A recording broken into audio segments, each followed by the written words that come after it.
lá, 2 Coríntios capítulo 13, versículo 13 ou 14, diz assim: a graça do Senhor Jesus Cristo, o amor de Deus e a comunhão do Espírito Santo sejam com todos vocês. Vocês já ouviram falar isso aqui antes?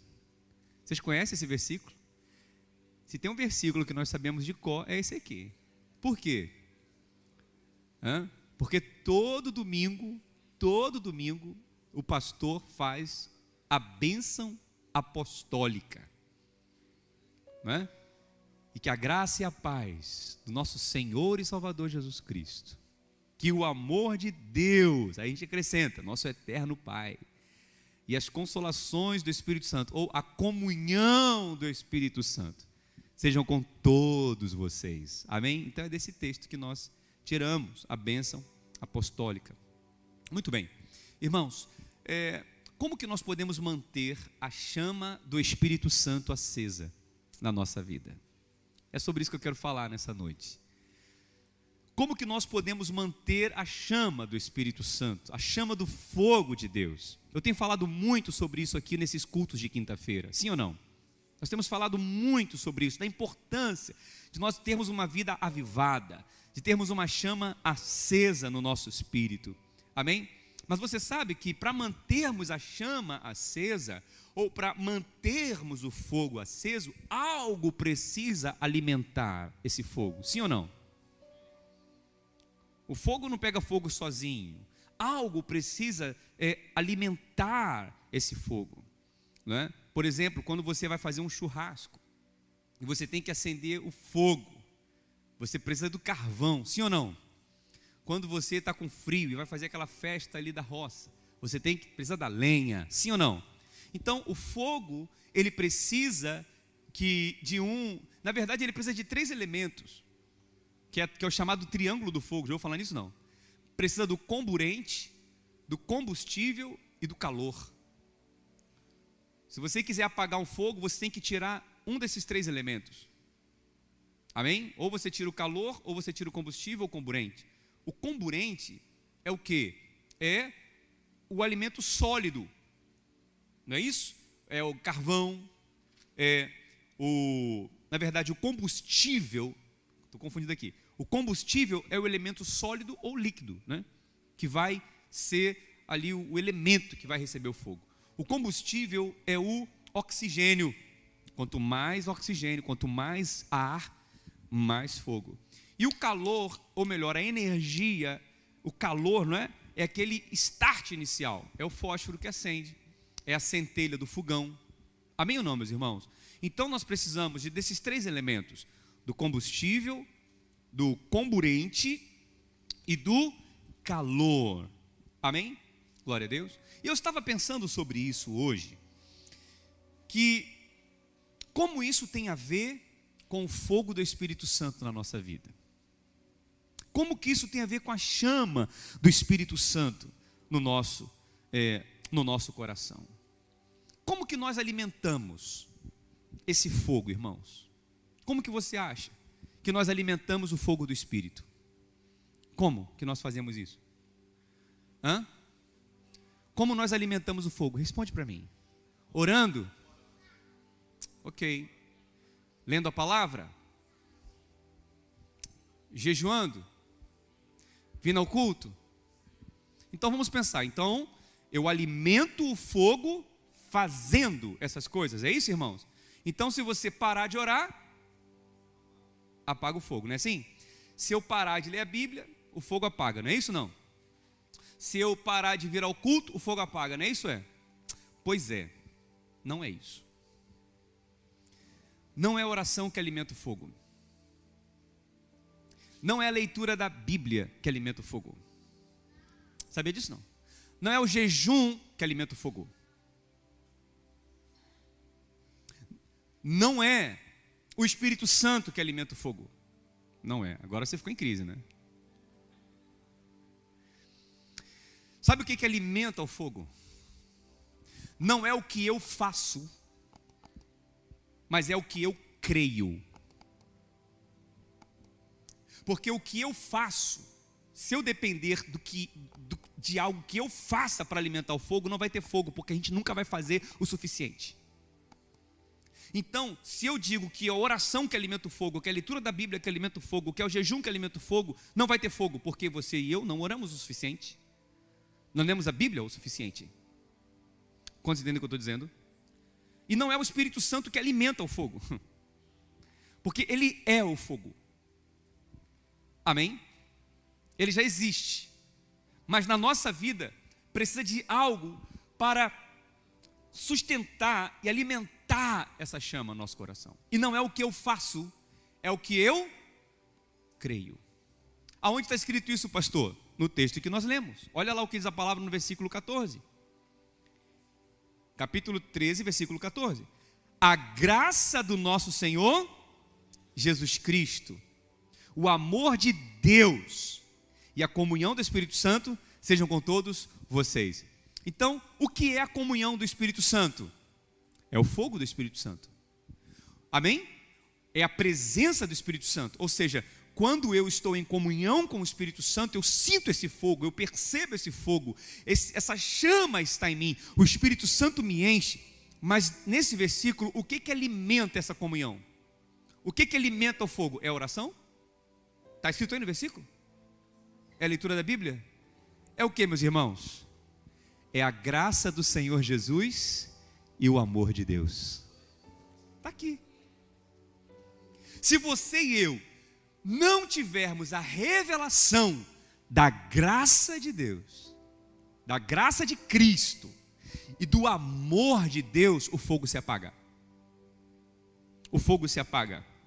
Quantos estão entendendo o que eu estou dizendo aqui? Então eu preciso da graça do Senhor Jesus e do amor. Eu preciso de crer na graça, eu preciso crer no amor, para eu ter essa comunhão com o Espírito Santo. Então veja, não tem a ver com o que eu faço, mas tem a ver com a revelação que eu tenho da graça e do amor de Deus.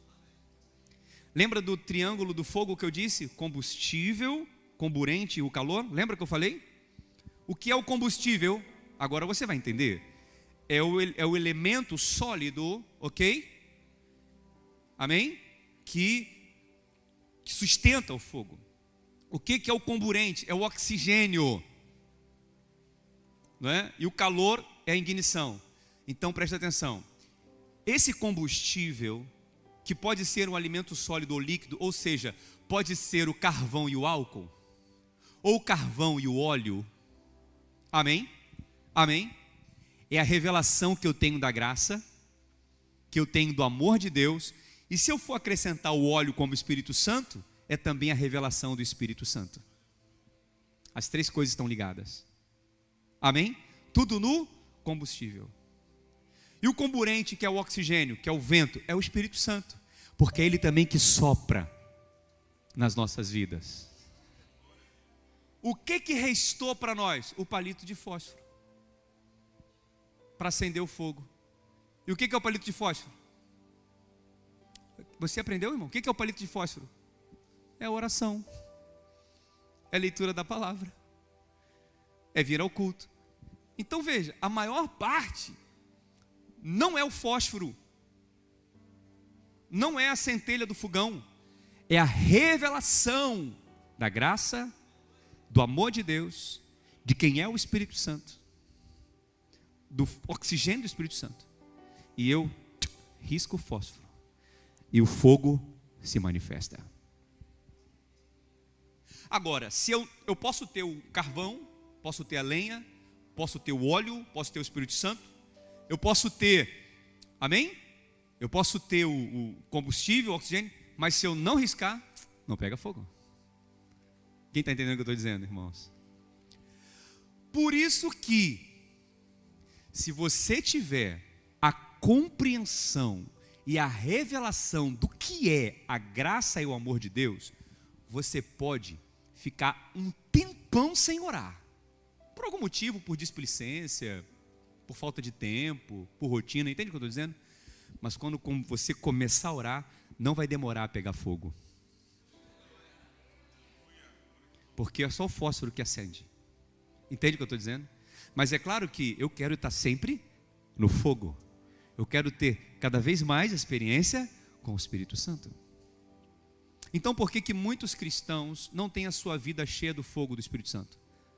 Não é porque não oram, não é porque não vêm ao culto, é porque não tem a revelação da graça e do amor de Deus e do Espírito Santo.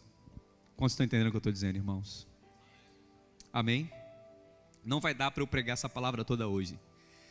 Eu vou concluir esta palavra na semana que vem. Talvez nem vou concluir na semana que vem. Eu vou continuar na outra semana. Se Deus permitir, a gente vai avançar. Porque eu quero que você saia daqui com as lenhas, com a revelação daquilo que vai alimentar a chama do Espírito Santo no seu coração. Posso ouvir um amém, irmãos? Glória a Deus. Então, se eu preciso de 3 revelações para entender isso, qual é a primeira revelação que eu preciso ter na minha vida para ter essa chama alimentada? Qual é a primeira chama? Qual é a primeira revelação? A graça de Deus. A revelação da graça. E é só sobre isso que eu quero falar agora aqui com vocês. Não dá para falar do amor e nem do Espírito Santo propriamente dito. Nós vamos falar da graça. E qual é a relação dessa graça, dessa revelação da graça com o fogo do Espírito Santo? Amém, meus irmãos? Então, o que é a graça? Você sabe o que é a graça? Definição de graça. Graça significa favor imerecido. Amém? Diga graça. Significa favor imerecido. Ou seja, eu não mereço, mas eu recebo. Eu não faço por onde, mas Deus me dá. Isso é graça. Graça é a maneira como Deus se relaciona conosco. Amém, meus irmãos? Nós não temos méritos nenhum. Nós não temos méritos nenhum diante de Deus. Nenhum. Nenhum de nós, por mais que ore, por mais que leia a Bíblia, por mais que consagre, por mais que suba monte, por mais que faça tudo, não tem condições de chegar diante de Deus e falar: Deus, eu fiz o suficiente, então me dê fogo. Isso não é graça. Quantos estão compreendendo, irmãos? Nós não temos condições nenhuma de exigir nada de Deus. Paulo fala: na minha carne não habita bem nenhum. Amém, meus irmãos? Então nós não temos nada. Então nós precisamos da graça. Tudo que nós recebemos foi pela graça. A salvação é pela graça. Olha o que diz Efésios capítulo 2. Efésios, me ajuda por favor, PowerPoint. Efésios capítulo 2 e o versos 8 e 9. Tudo que nós recebemos, inclusive a salvação, que é a bênção mais importante, é pela graça. Olha o que a palavra diz: porque pela graça sois o que, meus irmãos?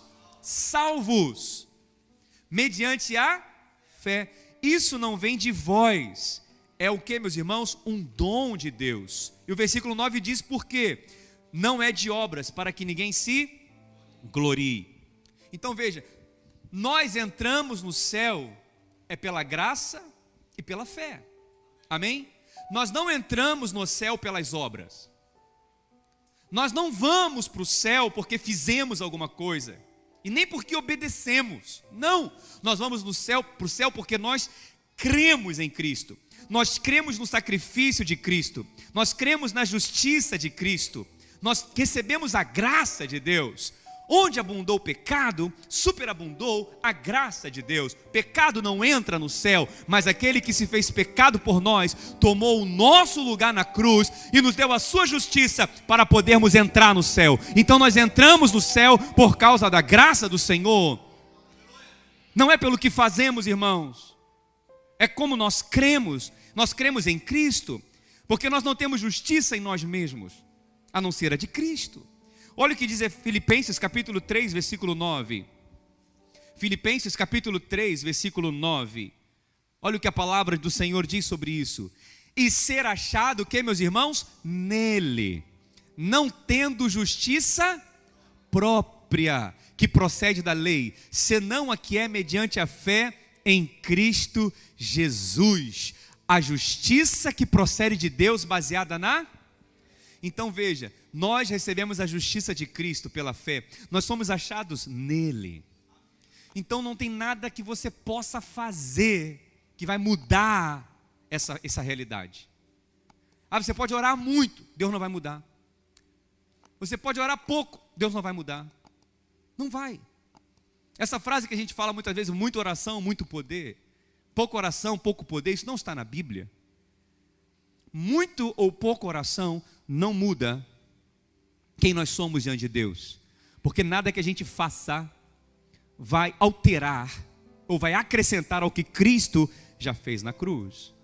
Amém, meus irmãos? Glória a Deus. Então, o fato de recebermos essa graça, presta atenção, não significa que foi barato, não significa que não custou nada, muito pelo contrário, custou muito o sacrifício de Cristo na cruz. Amém? Então não tem nada que façamos que pode superar o sacrifício, e não tem nada que possamos deixar de fazer que diminui o sacrifício de Cristo. Isso é graça, é favor imerecido. Amém, meus irmãos? Então, quando nós temos essa revelação, nós podemos ter comunhão com o Espírito Santo.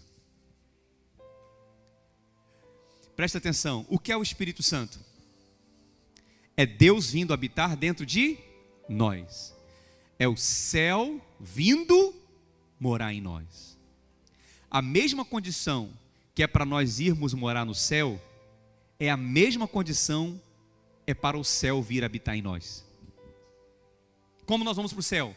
Pela graça, confiando na justiça de Cristo. E como que o Espírito Santo entra em nós e nos enche? Com base na graça, na justiça de Cristo. Amém, meus irmãos? Aí alguém pode pensar assim: pastor, isso aí eu já sabia. Esse ensinamento da graça, a gente canta sobre a graça, a gente conhece a graça, não é? Me fala uma coisa nova, me fala uma novidade. Presta atenção, irmãos, tem implicações essa verdade.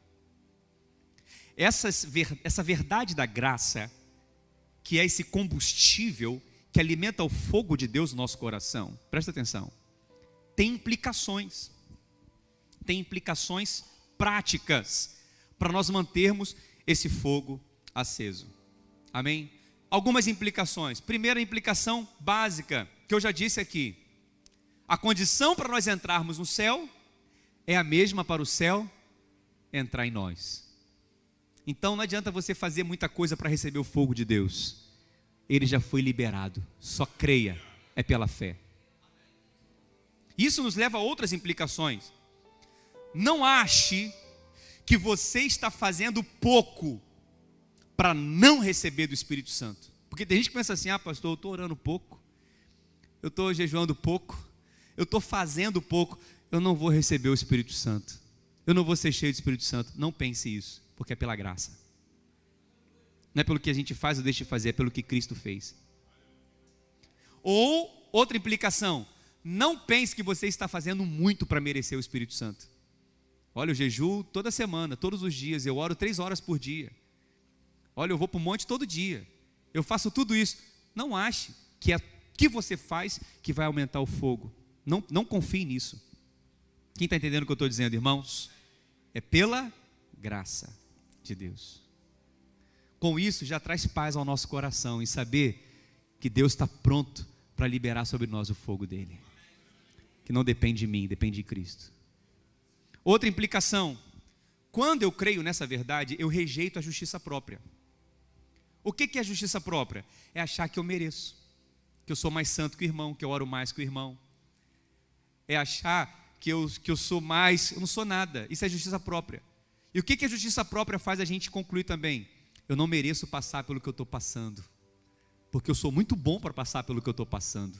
Isso é justiça própria, isso não agrada a Deus. Ninguém é melhor do que Jesus, e tudo que Ele passou, nós podemos passar também.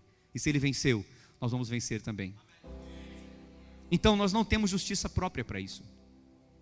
Quem está compreendendo, irmãos? Outra coisa, quando eu creio na graça de Deus, para receber o fogo do Espírito, eu consigo vencer a condenação e a acusação. Qual é o primeiro sentimento que vem na mente da gente quando a gente peca ou quando a gente erra? Condenação. Sim ou não? O que o diabo sopra quando você não ora e não vai a um culto? Acusação. Está vendo? Não foi para o culto. Está vendo? Não orou. Está vendo? Olha o que está acontecendo. É castigo de Deus. É acusação, é condenação. E quando a pessoa está debaixo de condenação e acusação, ela não tem força para orar. É verdade ou não é, meus irmãos?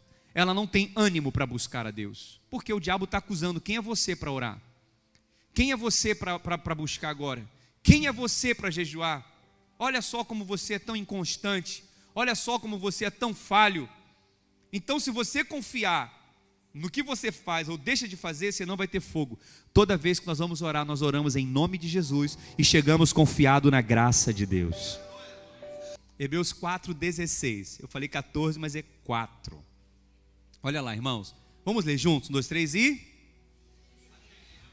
Portanto, confiadamente, junto ao trono, a fim de recebermos misericórdia e acharmos graça para socorro em ocasião oportuna. Então, como que o fogo aumenta no nosso coração? Quando nós temos a revelação da graça. Está se sentindo o pior pecador, não orou nada, amém? Não está lendo, o diabo fica no teu ouvido te acusando. Você pode começar a orar, você pode começar a buscar, porque é pela graça de Deus. Por isso que a graça do nosso Senhor Jesus Cristo e o amor de Deus nos traz a comunhão com o Espírito Santo. Por que muita gente não tem comunhão com o Espírito Santo? Por causa da justiça própria, acha que é muito, que merece mais, e por causa da acusação e da condenação. Quem sou eu para Deus derramar alguma coisa sobre mim? Para Deus me dar alguma coisa? Porque não conhece a graça de Deus. Quantos estão compreendendo o que eu estou dizendo, irmãos? Isso é forte ou não é, minha gente? Olha a outra implicação que a graça traz para a gente continuar buscando o Espírito Santo. Olha o que diz 2 Coríntios capítulo 12, versículo 7. 2 Coríntios capítulo 12, verso 7. E aqui eu encerro. É o último texto que eu vou ler para nós orarmos mais ao Espírito Santo. 2 Coríntios capítulo 12, verso 7. E para que não ensoberbecesse com a grandeza das revelações, foi-me posto um espinho na carne, um mensageiro de Satanás, para me esbofetear, a fim de que não me exaltasse. Versículo 8. Por causa disso, 3 vezes pedi ao Senhor que o afastasse de mim. 9. Então ele me disse: a minha graça te basta, porque o poder se aperfeiçoa na fraqueza. De boa vontade, pois, mas me gloriarei nas fraquezas, para que sobre mim repouse o poder de Cristo. Quando eu tenho a revelação da graça, eu não deixo as minhas fraquezas me impedir de buscar o fogo de Deus. O que era a fraqueza ali? O espinho na carne. E o que era o poder de Deus? A graça. Muitos crentes estão frios espiritualmente, não buscam a Deus, não sentem mais a presença do Espírito Santo, mesmo o Espírito Santo estando nele, porque estão sendo vencidos pela acusação e a condenação das suas fraquezas. É verdade ou não é, meus irmãos? Mas, quando nós confiamos na graça de Deus, nós encontramos poder para vencer as nossas fraquezas. Porque a graça de Deus, irmãos, é o poder de Deus que se manifesta na nossa vida, nos faz depender de Deus. Nós não dependemos da nossa performance, não dependemos da quantidade de horas que a gente ora, não dependemos da quantidade de jejum que a gente faz, não dependemos do que nós fazemos, dependemos totalmente do Senhor. As pessoas que andam na lei, que querem merecer algo de Deus,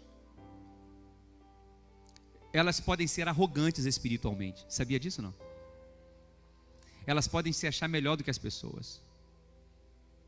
Elas podem até se achar melhor do que Deus, porque elas têm mais intimidade. E sabe o que pode acontecer isso? A pessoa pode deixar de depender de Deus. Por isso que Paulo falou: o espinho que está na sua carne é para que você não se ensoberbecesse. O espinho que está na sua carne, que te incomoda, não é para você não achar que você é alguém e não depender mais de mim.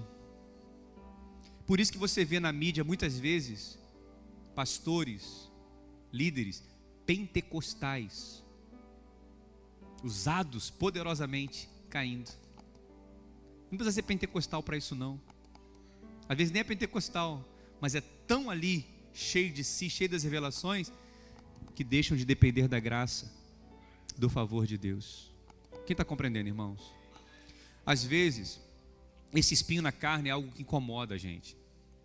Talvez tenha algo que te incomoda, e não é necessariamente pecado. É algo que você não consegue resolver e você não vê condição de resolver. É um espinho na carne. Mas é para a gente depender de Deus. É para a gente buscar mais a Deus. É para a gente orar mais. É para a gente falar: Deus, eu preciso da tua misericórdia. Eu preciso da tua graça na minha vida. Porque a vontade que eu tenho, Senhor, tu sabes. Estou com mais vontade de orar, estou com vontade de ir para a igreja, estou com vontade de fazer nada. Vontade de acabar com tudo, mas a tua graça me basta. O teu poder se aperfeiçoa na minha fraqueza. Apresenta as tuas fraquezas hoje para o Senhor, que você vai ser cheio do Espírito Santo. Apresenta os teus medos hoje para o Senhor, que você vai sair daqui cheio do Espírito Santo. Apresenta para o Senhor as tuas falhas. Apresenta para o Senhor aqueles sentimentos que te desqualificam, que você vai ser cheio da presença do Espírito Santo. Por isso que Tiago capítulo 4 versículo 6 diz que Deus dá graça aos humildes, mas resiste aos soberbos. Sejamos humildes diante do Senhor e vamos depender da graça de Deus. Aí alguém pode pensar assim: pastor, então quer dizer que eu não preciso orar mais? Não, pastor. Poxa, agora parece que ficou bom o negócio. Não tem mais que orar para receber o fogo. O que eu disse para você? Se não orar, não acende. Amém ou não? A oração é o fósforo que a gente acende. Amém, meus irmãos? Mas tem o último texto, Tito capítulo 2, versículo 11, que fala sobre essa importância da oração. Como que nós oramos, como que nós consagramos, como que nós jejuamos, buscamos a Deus com base no Evangelho, na revelação dessa graça. Tito capítulo 2, versículo 11, coloca por favor ali, Tito 2, 11. Porquanto a graça de Deus, olha só, mais uma vez a graça se manifestando, amém, meus irmãos? Se manifestou o que, meus irmãos? Salvadora a todos os homens. Mas, próximo por favor. Educando-nos, olha, a graça nos educa, a graça nos ensina. Irmão, nós temos que aprender mais sobre a graça de Deus, sim ou não? A gente pensa que conhece, a gente pensa que sabe. Para muitos é só uma doutrina. Não, a graça é muito mais do que isso. Por isso que todo domingo, volta e meia, você ouve a gente falar sobre a graça aqui, sim ou não? O amor de Deus, o favor de Deus. As pessoas conhecem muito a lei, mas conhecem pouco da graça. Mas a graça nos ensina muito. Nos educa que, renegadas as impiedades e as paixões mundanas, vivamos no presente século sensata, justa e piedosamente. A graça nos faz vencer o pecado. Onde abundou o pecado, superabundou a graça. Então não acha que agora você está na graça, você pode pecar à vontade. Você vai entristecer o Espírito Santo. A Bíblia não se contradiz, amém, irmãos? Mas a graça te fortalece para viver de maneira justa e de maneira piedosa. Não era para tirar, coloca ali por favor. O que é viver de maneira piedosa? Volta por favor. O que é viver de maneira piedosa, de maneira justa e piedosamente? O que é piedosamente? É uma vida de oração. É uma vida de consagração. É uma vida de leitura da palavra de Deus.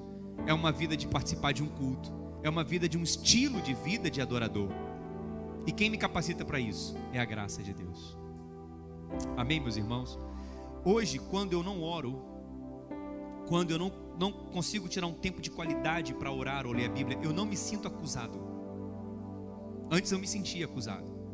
Quando eu ia dormir sem orar, eu dormia mal, acordava mal. Hoje eu durmo, e se eu não orar, não faz diferença. Se eu dormir, não faz diferença. Eu não sou acusado por isso. Mas pastor, e quando você não ora, o que você sente? Eu sinto fome. Eu sinto necessidade de orar. É diferente. Eu sinto a necessidade, não é acusação. Entende o que eu estou falando, irmãos? Quem não conhece a graça fica acusado. Hoje, quando eu deito e não oro, eu sinto necessidade. Não, hoje eu vou... Antes de dormir eu vou tirar um tempo para orar. É uma necessidade, é uma fome que eu sinto de orar. E quando acordo, também é uma necessidade, é uma fome. Mas não é acusação. Sabe por quê? Porque eu tive a revelação e eu conheci o que é a graça de Deus. Deus continua me amando. Ele não vai me amar mais se eu orar mais. Ele não vai me amar menos se eu orar menos. Ele não vai me deixar de me abençoar se eu orar mais. E não vai me abençoar se eu orar menos. Me abençoar se eu orar mais ou deixar de me abençoar se eu orar menos. Pela graça de Deus. Como estão entendendo o que eu estou dizendo, irmãos? Então, a partir de hoje, você vai orar mais. Sabe por que você vai orar mais? Porque não tem mais cobrança. Tudo que tem cobrança, a gente não consegue fazer. É verdade ou não é? Tudo que está debaixo de lei, de regra, de cobrança, a gente não faz. Agora, quando não tem mais cobrança, a gente faz. Tem que orar? Não, tem que orar. Precisa. É uma necessidade, é diferente, não é cobrança. Ora quem quer. E quem ora, desfruta muito mais dessa comunhão, dessa presença, porque está desligando das coisas do mundo para se conectar com as coisas de Deus. Seja cheio do Espírito Santo, seja cheio do fogo de Deus na sua vida. Vença a justiça própria, vença a acusação, confie na graça e ore e busque. Leia mais sobre a graça de Deus, leia livros que falem sobre a graça de Deus, ouça pregações que falam sobre a graça de Deus, porque você vai estar alimentando, é combustível para a sua fé, é combustível para o fogo de Deus. Quando o pastor aqui estiver falando de Jesus Cristo, ele está falando da graça de Deus. Quando eu estiver pregando para você sobre Jesus, tem gente que pode falar assim: eu quero ouvir falar sobre Jesus. Não, de novo, claro que tem que ouvir falar sobre Jesus, porque Jesus é a graça. Então, quanto mais nós ouvimos falar de Jesus, mais nós conhecemos a graça de Deus, o amor de Deus. Menos a gente tira os olhos das nossas falhas, menos a gente tira os olhos das nossas fraquezas, e mais a gente olha para aquele que nos fortalece, porque tudo posso naquele que me fortalece. É nele. Fica de pé em nome de Jesus. Enche